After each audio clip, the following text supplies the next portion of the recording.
سبحان من لم يتخذ صاحبة ولا ولدا سبحان من. بسم اللہ الرحمن الرحیم. ایک سوال آیا کہ کیا اہل تشیع کے پیچھے،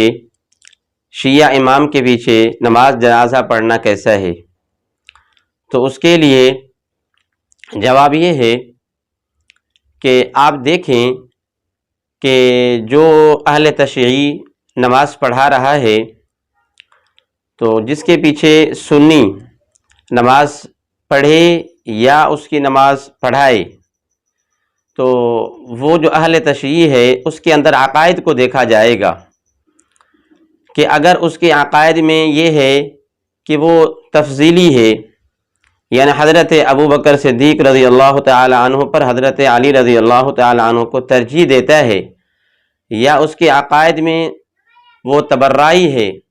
گستاخی کرنے والا ہے صحابہ کرام کی، یا ضرورت دین کا انکار کرنے والا ہے،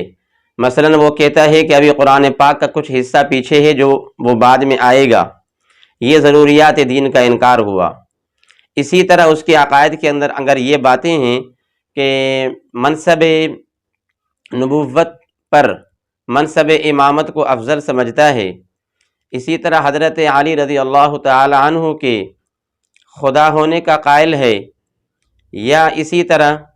حضرت عائشہ رضی اللہ تعالی عنہ پر تہمت لگاتا ہے، یا اپنے اماموں کے لیے علم غیب کلی کو ثابت کرتا ہے، تو یہ چند باتیں اگر اس کے اندر ہیں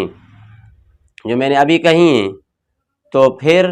جو اس کے پیچھے سنی نماز جنازہ پڑھ رہا ہے،